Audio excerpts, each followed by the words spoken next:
Yes, speaker.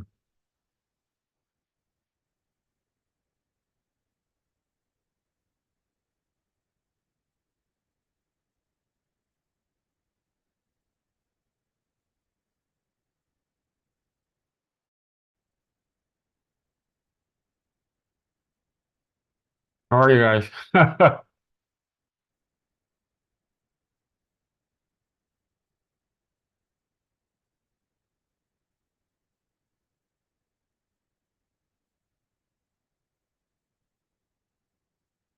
I'm just trying to test something. I'm just trying to set something up. Oh, I just settings. We are live. Recording in progress. There we go. You are live. Can you hear me? Yes. Perfect. Yeah. How many is this a free account or you can because usually the free one's $45. Unlimited. I got unlimited. Perfect. Then you do like this then. So now I'm You're using OBS too to record? I'm not using I'm recording with everything. I'm recording on. So look at this. But you can send this recorded to YouTube as well. Yes. I'm sending it right away to YouTube. All right, perfect. Sounds good. I'm in. Are we live? We are live. The only So thing this is is just a that test, okay? When you talk, the benefit is when you talk, you appear on screen. Yeah, correct. Yeah. that's the thing Unless that you was change missing before. if you change the view, it'll alternate. So if you change the view, like I changed the view so that we all three are in the same screen. Yes. But you can change it to the speaker view, hide self view, hide view, full screen. You can do different ones. But how But do we this is see it great. on YouTube? Yeah. So what's the link for YouTube? And by the way, he has there's a Read AI meeting. So we have This an will AI. transcribe it. It will transcribe it. So Yeah, that's we the have YouTube channel. we have an AI that's recording everything we're doing. Just keep that in mind. We are being monitored by the Okay, I five. can get them AI out, okay? No, leave it there. It's okay. It's not. It's I'm joking, man. Hey, listen, I'm just testing it right now on my YouTube. But Okay. once we go, but this is easier. So let's just do everything right now. Yeah, Sure. we're good to go. Okay. On YouTube, it's like, oh, I see it's delayed. Okay. It's delayed a little bit, yeah. So we were having a nice conversation, William and I, about hardware wallets and how it's not just about the device and different things you do matter. Like, don't put your life savings on the main pin and then a dummy decoy wallet on the duress pin that you won't remember. And you could just swap those two things where your daily wallet or your medium-sized wallet is on the main pin, and then your deepest, coldest wallet is on the duress pin, because under a $5 wrench attack, plausible deniability shouldn't that you've set up shouldn't require you to reveal something actively that's like key to like saving your Bitcoin.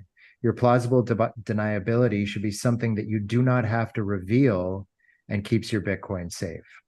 So, for example, if you have a 2 of 2 wallet, but that 2 of 2 wallet's not set up on your mobile phone or not set up on your laptop, then a $5 wrench attacker won't know that that wallet even exists. And that could be a combination of 2 of your single sig wallets that you just, under rare circumstances, create a 2 of 2 wallet out of. And so that plausible deniability is like something that you don't have to reveal. It's something you don't reveal that protects your wallet security. Okay. That's right. So one of the things that we were talking about was that pin, having a pin to protect your so most people have the same pin for almost everything, whether it's your Visa MasterCard pin or your debit pin, And usually that's like engraved in your head. That's the pin that you always use for everything. So when you get these hardware wallets, the common sense is to put that pin. And well, if that hardware wallet is just cold storage where you keep most of your wealth, if you're under duress, you're going to give that pin, and they're going to have that piece of hardware, and they'll be able to get access to your cold storage. So the habit is to have keep that same pin, but you're using on a very low hot wallet that you use very minimal for everyday use. So you'll have maybe $100, whatever you have on your physical wallet, or 100 guilders, that's what you have in that. And then if that runs out, you need more money, then you obviously go through extra steps to go to a completely different passphrase, recovery, whatever means you have, to go to that other wallet, transfer, whether it's via Lightning or via BTC, to this hot wallet again, so you can continue your daily or monthly or weekly usage. So if you're in a dollar wrench kind of like a situation, sorry, $5 wrench situation, you say they're going to start pulling your nails or torturing you or whatever, and you say, well, I have to do this and this and this, and it's impossible to do it right now. So you can do whatever you want. There's no way that I'm going to be able to give you what you want, and I want to give it to you because my nails are bleeding and I'm screaming, and that's a showstopper right there. So these hackers will very quickly realize they're going nowhere. Yeah, so this is a problem with like the BIP39 passphrases. So a lot of the wallets, specifically Trezor, they claim that their security is based on the user picking the BIP39 passphrase. But the way people do that, like how it winds up in reality, is people either pick a short memorized 25th word that can be brute forced, or in the $5 wrench, they're just going to reveal it. Or they've created a long passphrase that you cannot memorize. And now there's a storage problem with that. Like, is that written on paper? If that's put into steel, like there's no steel backups that are designed for BIP39 passphrases, or that are easy and you don't have to etch. It's not like the BIP39 passphrase has to use the BIP39 word list. It can be any UTF-8 characters. You could have Chinese characters in there. Like it's totally like you're going into the DIY do-it-yourself security realm, and under an attack, people are going to cough that up. So they're having 12 words on paper at home, having the hardware wallet with the secure element, and then having this memorized BIP39 passphrase that they don't know what to do with. And a lot of the security experts, hardware wallet vendors, they're people who are really expert at managing like their cloud accounts. They're keeping their email secure. They know about SIM swap attacks. So they've like taken their phone number, their mobile phone number, and not attached it to their Gmail and all those things. And then there's like, you have a password manager, but now you need a 2FA for the password manager. And how do you back up the 2FA token so you never lock yourself out? Like this is like a recursive problem, or like the movie Inception, where you just keep getting into another, you have to back up the key to the other key to the other key to the other key. So that's why with wallet security, like a principle for me is that the user doesn't have a password manager, and not to teach them the proper way to manage passwords, when what we're trying to teach them is like managing Bitcoin. And that's where it comes into having more than one seed as the way to actually protect you from like a physical attack, and not these passphrases that are memorized and poorly backed up because people can just get their there's iTunes also hacked. you could and Peter, correct me if I'm wrong, but you don't have to have that 11th or 12th passphrase. You could have the 12 phrases or 12 words and not have that extra word that in other words, so you don't need the BIP39 passphrase. Right. And So you leave it like that, think and that's then better. you segment your cold storage. In other words, you're going to have different wallets that are backed up with different phrases, which have different value amounts and are stored in different locations. So then again, you're splitting your gold basically. You're saying my gold is not in this bank, but it's in multiple banks. Yes. If you're gonna Mhm. do the $5 wrench, you're gonna hit only this bank, and that's if you Yes. go all the way, kind of like that. Exactly. I have a Yes. I have a small question, easy question, because you guys are very advanced. We're in the deep end already. Listen, okay, you're deep in. Let's get out. Listen, if you are, say, you have more than $1,000 in Sats Bitcoin, yeah, for the small guys around, what Just your should mobile you have? phone. Yeah, what should you have in place? So Okay. you break it down to Well- me like between 1,000 and 10,000, above 10,000 US dollars. So Yes. what should you have in place? Well, firstly, your mic is a little bit too loud, I think, Sorry. because we're still Okay. testing all this stuff. You sound you're in the stadium. Yeah. Pass me the cola. There's a pizza coming up to table Well, number 4. yeah. So Rooney, I launched this wallet security protocol Oh, yeah. at arcticfortress.com. And Let me it go get it. starts, Hold on, I'll put it it's in. 4 levels. And the first level is like just get a lightning wallet, because you got to start at $5. You know, when you're doing your dollar cost average, you want to like buy it in exchange like Kraken that supports Lightning, or another exchange that supports Lightning. And then Yeah. over $1,000 or over $2,000, then you want to move to like Blue Wallet or a single sig mobile wallet. Also Numchuck is a good one. And then you want to have like a dedicated phone for your cold storage with either Blue Wallet or Nunchuck. And that's just single sig, and you don't use a BIP39 passphrase, you know, and you know that on the street, your wealth is safe, but at home, you're still vulnerable. And then that's where we get to this level 4, where you do a 2 of 2.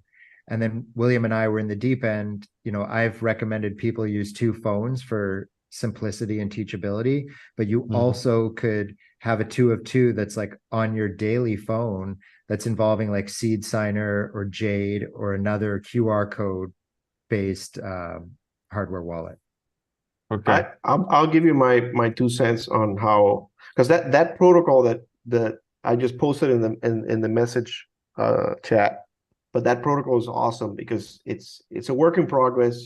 You can replace some of these options for what's in the protocol, but the point is that the setup itself is brilliant. But for the day-to-day user that goes out there and starts to spend stuff, first thing is you want to spend in something that is very close to how your change in your pockets are. You know, you have a few dollar bills or a few guilders in your wallet, and you you're buying stuff basically, whether it's online or in a vendor or merchant. So normally what I recommend is get some type of lightning wallet that you could use, whether it's Blue Wallet, Moon Wallet, any of these wallets that you can start playing around, understand the concept of, and again, these wallets, I try to recommend that they're non-custodial, meaning that you control those keys. So you go through the process of at least knowing how to secure your wallet, and that could be daunting for a lot of new users. At the same time, I give them the option of using a custodial wallet, but staying away from, let's say, an exchange custodial wallet. For example, PayPal, Cash App, Strike, and these are my audience. I'm talking to, you know, KYC kind of people in the US, but it could apply to people in Curacao as well. And the one wallet that comes up all the time that we still using is Wallet of Satoshi. And Wallet of Satoshi is custodial, so there is some kind of company behind it, but it goes through the steps of, you know, tying it to an email that you have. You need that email to restore, et cetera, et cetera. There's also another wallet called Blink Wallet, and Blink Wallet has same kind of features as a company. There's some ease of use. They're wallets that are very easy to use and back up based on an email or an account. And the good thing about Blink, it has the ability to store, use stable coins. In other words, stable coin meaning, in the case of the US dollar, you now have another account, and you can explain that. That's another way to explain to a user that, because their main question is going to be the volatility, you know, if the price of Bitcoin goes up or down. So Blink is one of those other options that I mentioned. And those 3 gives you enough conversation for the newbies to start getting acquainted with that process of the difference between custodial, non-custodial, and be able to receive and send their initial hot wallet satoshis in Lightning and Bitcoin. Then if you think of going to phase 2 of users going to the next step, then you move into these, going to this protocol, going to for example Blue Wallet, using Blue Wallet or using Phoenix Wallet, and then understanding that Phoenix, for example, has the ability to link your own node, and then what does that mean? And that's a whole different conversation that starts up. But that's as far as I go. Another wallet that I tend to recommend in some instances is Mutiny. Mutiny is a web app, so it's actually running on your browser. Very easy to use, and it's based on Lightning and Bitcoin as well. So it has the same functionality as Phoenix and Moon and Blink, but it runs the same on your browser, runs the same on your iPhone, on your Android, on your tablet, because it's a web app. But again, these are very low amounts. Going through the process of securing your 12 words, securing your account, and in the wallet itself. That's as far as I go. And then this is like the first tranche of users that first engage. When you filter all that and you have more attention getters and geeks and people that really want to go down that rabbit hole, then we start moving into the next phase and the next part. But those are my two go getters in terms of wallets and getting users engaged. And just another question: if you are a business owner, so if you are not a small business owner, you could be either, online, you have WordPress, or you could have a restaurant with a POS system. So what should you add to that? So in the case of like a small business owner with a POS, what extra things do you need to have on top of that? So those are two different things. Small business owner with a physical POS versus like there's some integrated system that they have, or an online system. If it's like an online system, or they're integrating into like a large like cashier system with a computer and stuff, I would recommend them like the API from Blink.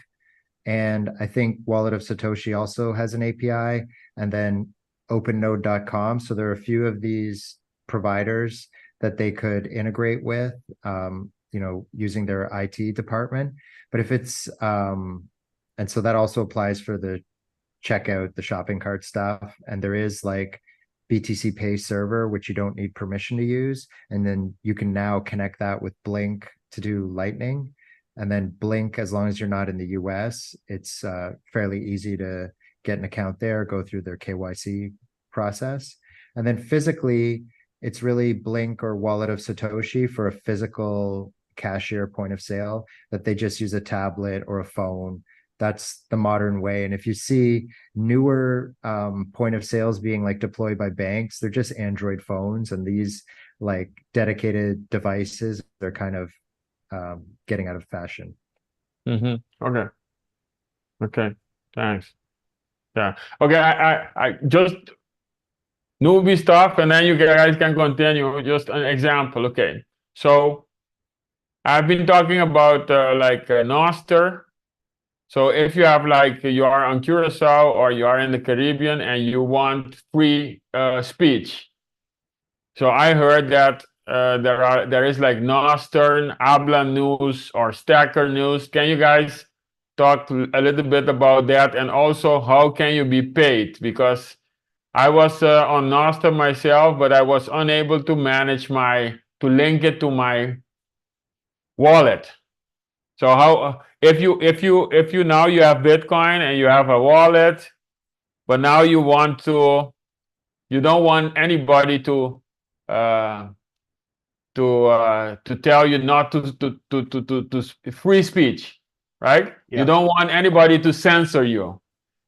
Do you guys have any views about that? How, and I'm talking especially for journalists or in the Caribbean or small islands, etc. And they want to receive money. They want to receive money. How will they do that?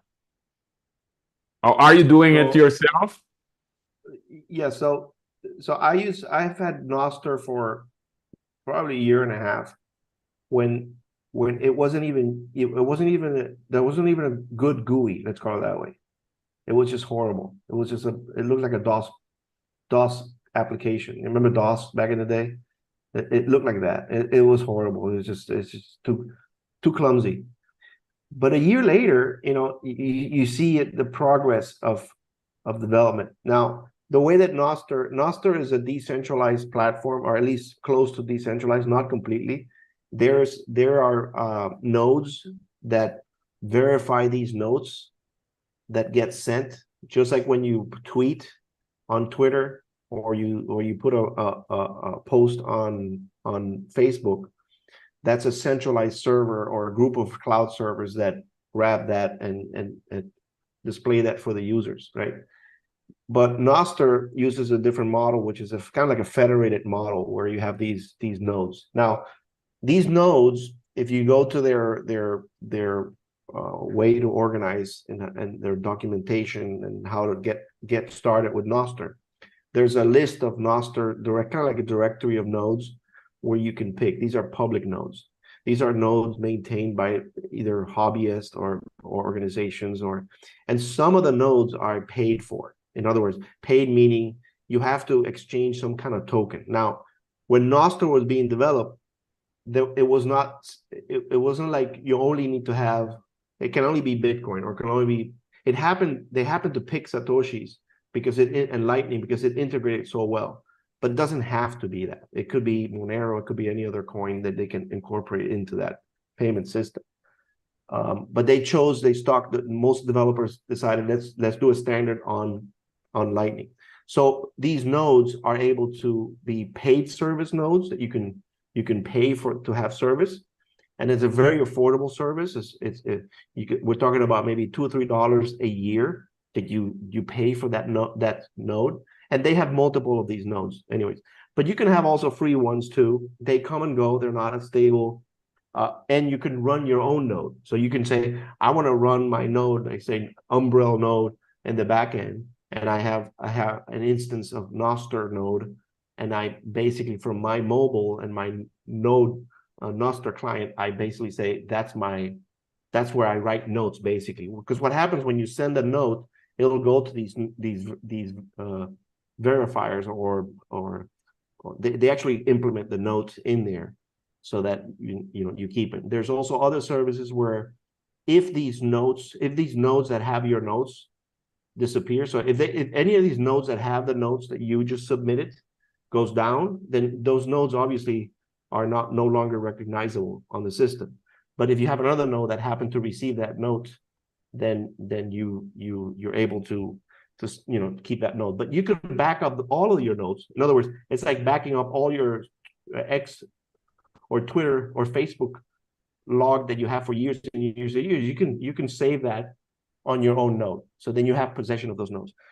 Anyways, there's tons of different clients out there that you can basically use to interact with the system. So it doesn't have the client to be from Facebook, or it doesn't have to be a client to be from X or Twitter. It's all multiple, and there's some good, some bad, and everything in between.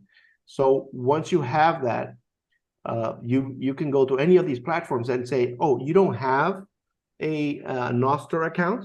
No worries. We'll show you how to create one.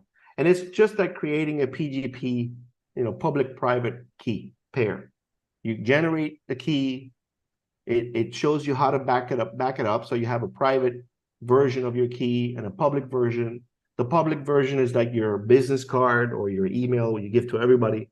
And your private key is that key that you keep safe, right? So you protect that key. Every time you go to different clients, let's say the client that you created your account, you don't like it for whatever reason, you can jump to a different client, put in that private key there, obviously exposing the private key, but but we'll talk about those things later. But you put the private key, and now you have this other client where you can interact with, and you like it. Maybe you can switch back and go back to the other client. So that's the JITs of Nostr. And it's so powerful because it has the ability to put video, audio, movies, articles, all kinds of stuff. And all of this interaction is all encrypted because of the public private key type of encryption that happens behind the scenes. And then to interact with the payment system, it takes you to a different level, because now you're on these platforms, you're tweeting, or you're putting notes on Nostr, or you're doing all these things, and people can go into these notes that you posted, say, hey, I like that post that Peter put it, or Ronnie, that post that you put about the Ledger wallets or whatever. I loved it. Let me send you what they call zaps on Nostr. Zaps are basically sending satoshis to the other person. Now the other person has to have some kind of wallet enabled on their client. So when you go to their profile, the profile will look to see, oh, there's a payment place here. That means that user has enabled a wallet, a Lightning wallet in this case, to receive immediately value transfer from whoever is out there looking at their notes. And you can do the same thing back to the users as well. You can pay for like have like a paywall kind of thing with your video and things like that. So it's extremely powerful. It's not as big as X or Facebook, but as people start to realize the power of this, where it's not really completely decentralized, because the word decentralized is very, very difficult to prove that you're decentralized, but it's very close compared to the other alternative, which are very centralized and have a point of failure. This does not. And it has the ability to, like you said, Ronnie, it has the ability to publish papers, for example. If you want to substitute it with Substack, so a lot of people are moving from writing articles on the web that are being censored into Substack. Substack is a company that could also be targeted. Then you can move even further and go into users, I think it's Grayscale. Yeah, Substack deleted the newsletter of BTC Curacao. You see, so it is possible. So if you want to put that newsletter on Nostr, you could do it on, which I have actually website, a BTC Curacao website. Let me put it on Geyser.fund. Okay. And there you can publish papers. So I have a Bitcoin Curacao account that we can change the wallet to be, let's say, not my wallet, but the wallet of BTC Curacao, for example. But let me share this with you guys on the screen so you can take a look. Okay. William, thank you. Peter, congratulations with your Carnival orange. Thank you, with the float. Maybe you can tell. Maybe you can tell us a little bit about that, and also about BTC map updates. What do you have there, Peter?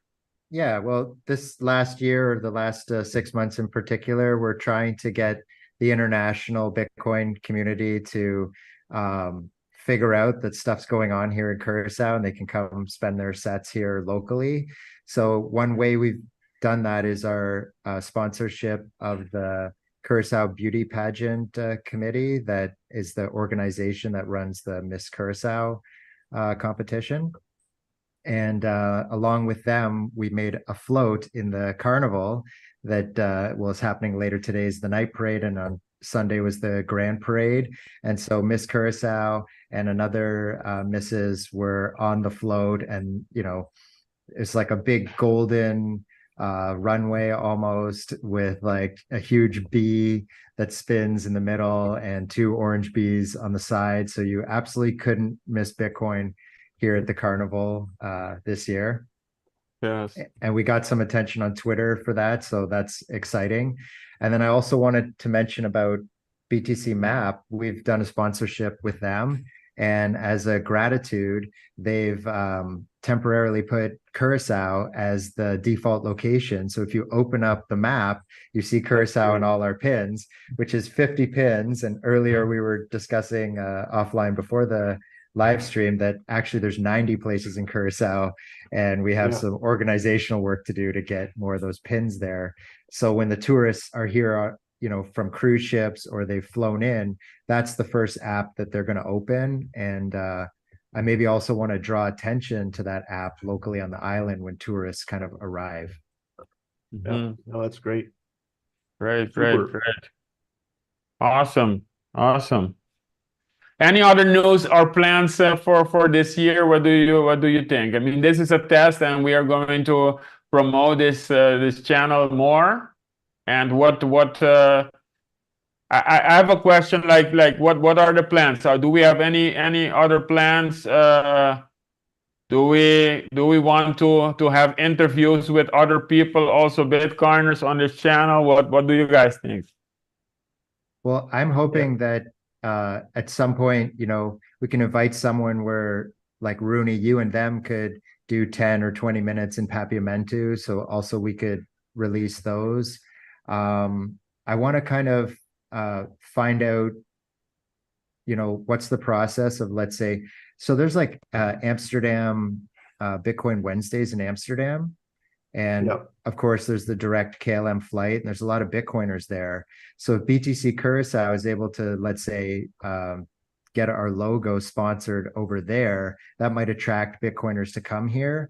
And that's like, our Curaçao's version of a circular economy is not like we put seeds in the soil and a fruit comes out and everything spins around in this perfect circle. Like it's like we attract foreign currency, and then we use that foreign currency to get groceries and oil and different things. And, so the Bitcoin economy has to mimic the fiat economy in that sense. So that's why we're having this strategy of trying to get foreign Bitcoiners here.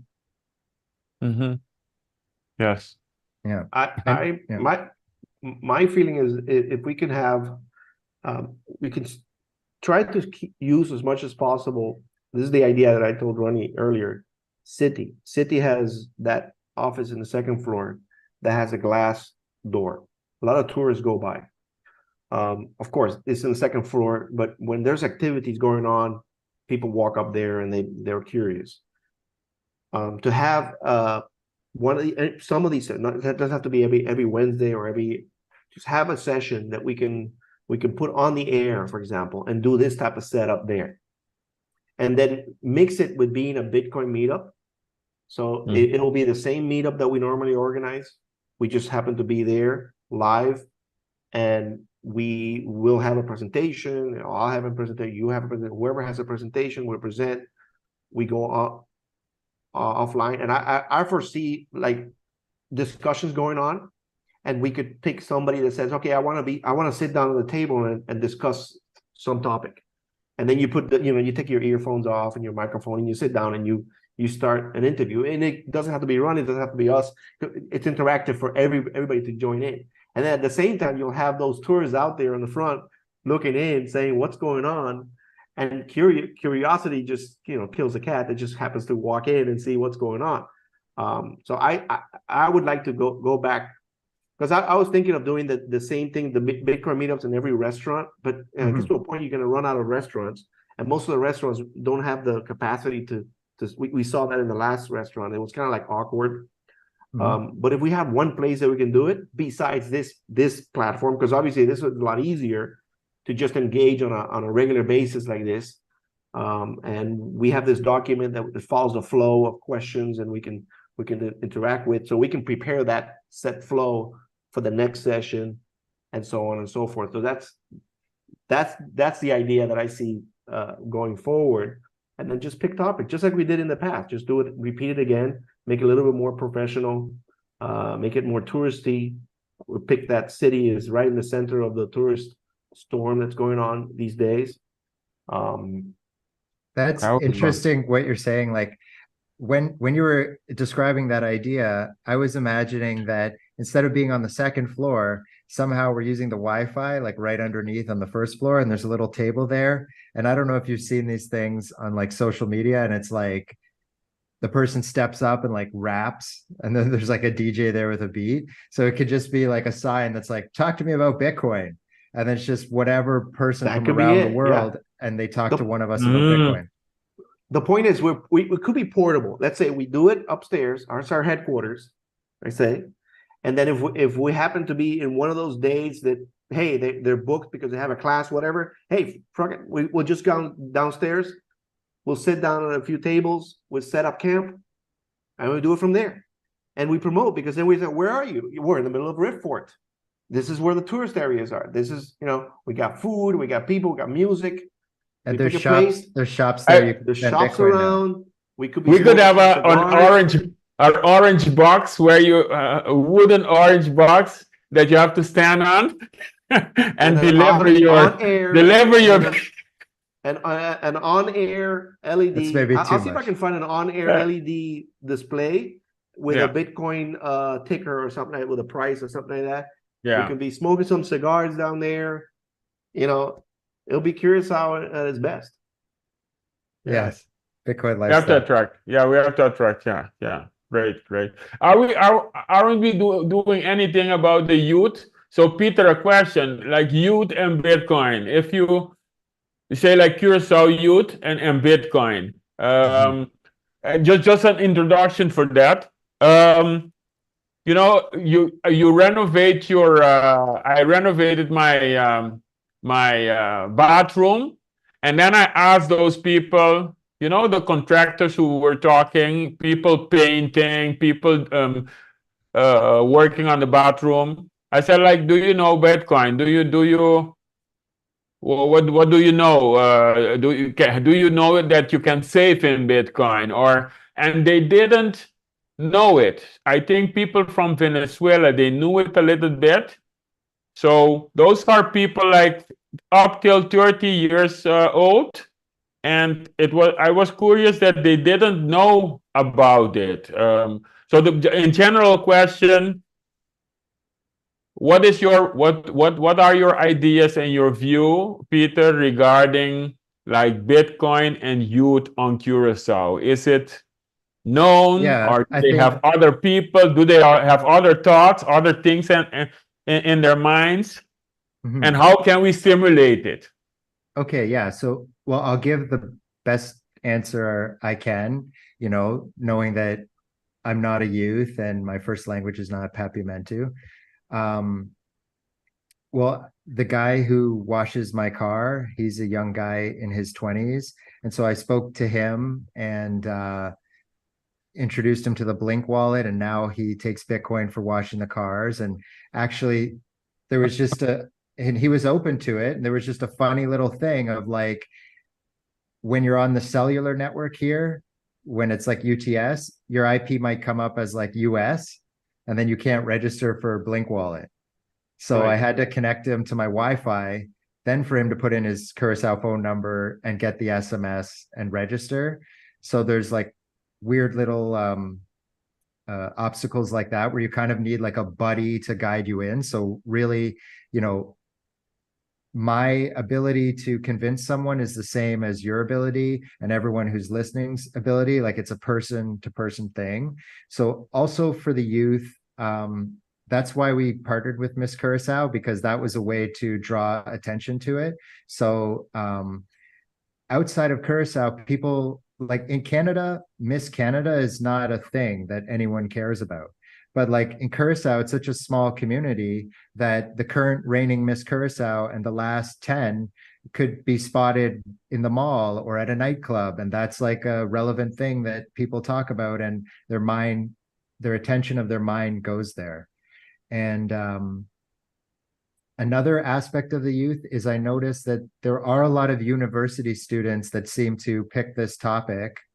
I've had requests, usually like 1 or 2 a year, from an individual student or a group of students that picked a project on Bitcoin or cryptocurrency, and they want to understand about the adoption here in Curacao.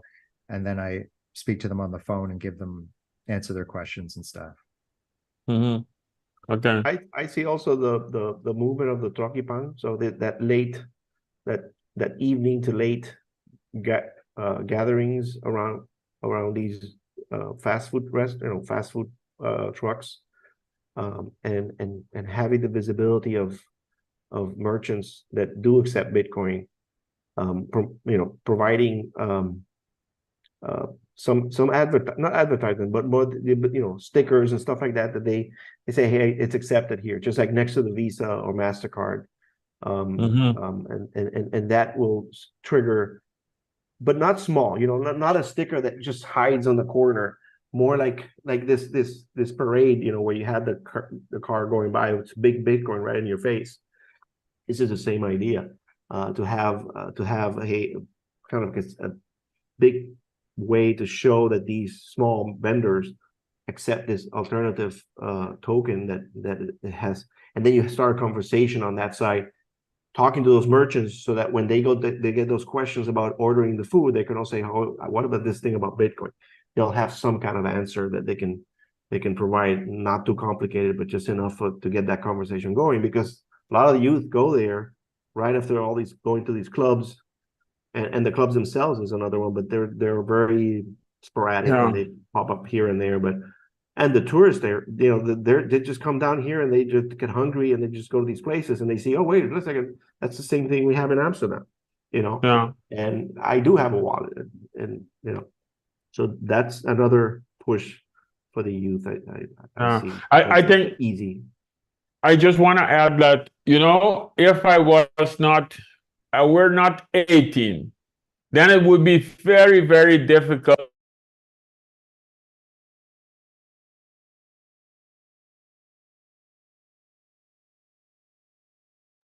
Ronnie is gone. Yeah, he's gone for me too. But and then he's back. He's back. I think it's internet on his end or something. Yeah, I think so too. But I think it's time to wrap it up for today. And when can we do this again? For the this time is good for you too. Okay, go ahead. Sorry, Ronnie. So for the people. Yeah, so the question is for the people who don't have a bank account, the people who don't have a regular salary. I mean, you can download an app and then you can have a bank account, or you can have multiple bank accounts, your own bank accounts, and you can transfer a token. You can transfer value. So I would say, like, also foundations, you see? So I was trying to help a foundation, and then somebody from the United States wanted to give them $500, but they could not get the $500 because they didn't have a bank account.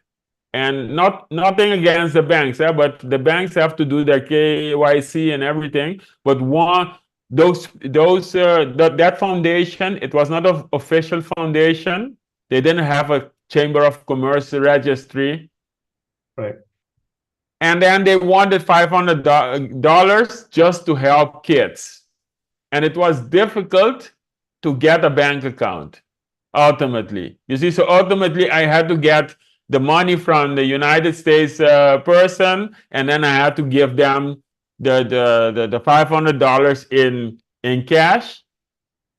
But the point is, if you are living in Curacao right now, 2024, I mean, you can get your bank account. You can get your account by downloading an app and then start receiving $5 in sats. I want people to, and I think I will do that the next time. I will do that in Papiamento. I mean, that's the world we are living in. You need a bank account ultimately if you want fiat money, if you want to receive your salary, etc. But there are many people. Yeah. I'm not encouraging it, but there are many people working in the informal sector. There are many people working in the construction. There are many people working anything, and they need to send money back to Haiti, to Dominican Republic, or whatever. So those people, I think they should get a wallet. You see, even if they don't like Bitcoin, if they think, what do you guys think about that? Well, so the youth. Yeah. The youth, the people in the informal sector on Curacao, if you don't have a bank account, you cannot get a bank account. You should be able to get your accounts yourself, get get a wallet, get an app, download the app, and start receiving money, start Yeah. receiving value. That's my statement. What Yeah. do you guys think? Well, I think there's a lot there, and it's not simple to unpack. Like the the way that liquidity rolls out is like the wealthy, the upper class, the middle class, I think really have to engage in this technology more so than the unbanked or like people that are hand to mouth or like spending their day wages, like they're getting paid every day. So there's it's something we're thinking about at BTC Curacao, but it's not with an easy answer. For example, we need the whole network of tokos, the mini markets here, the convenience stores to take Bitcoin for that really to impact the unbanked here, because people are walking to a place to get food for the day. They're not necessarily having the time to get on the bus to go to the big grocery store that often. So money needs to be hyper liquid. So cash is part of it.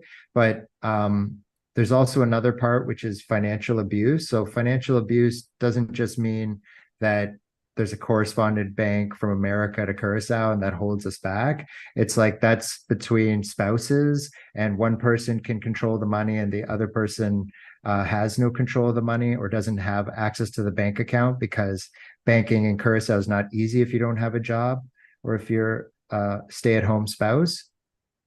So that's one element that can affect financially impoverished people even more, so.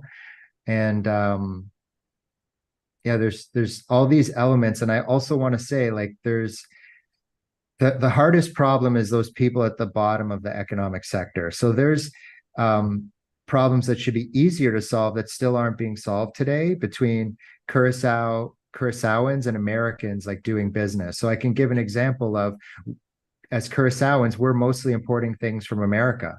Well, it's not always that you're buying on Amazon or Etsy. You might be buying off someone that you met on Instagram, and they have Cash App, and 20 million Americans can receive Satoshis by Lightning.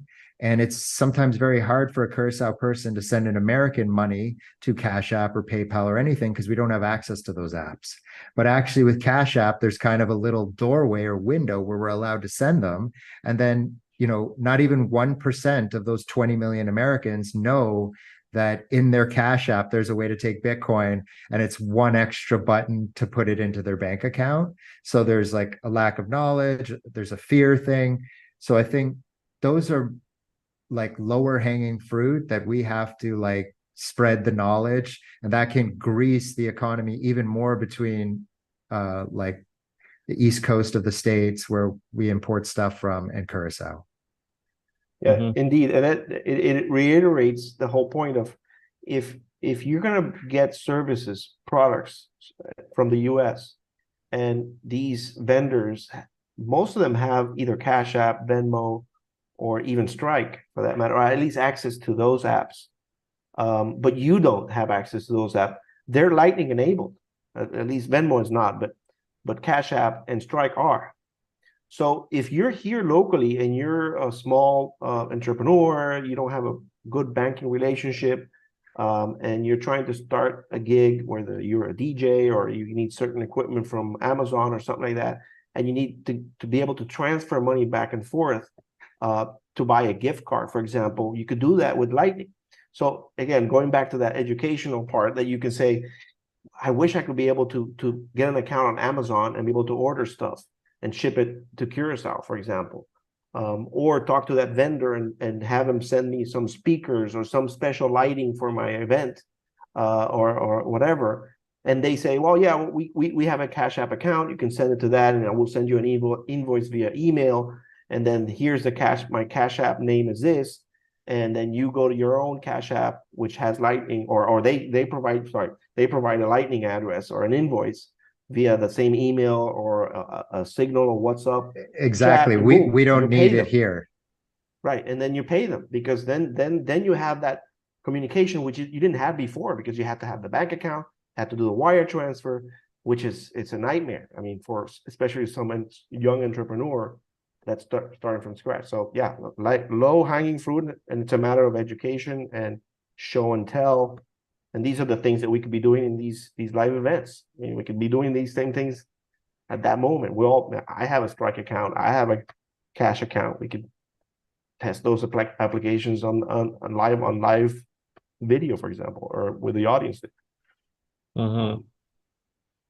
Yes, So I understand. it's really good. So Ronnie, do we Okay. want to wrap it up for today? Yeah, let's wrap it up.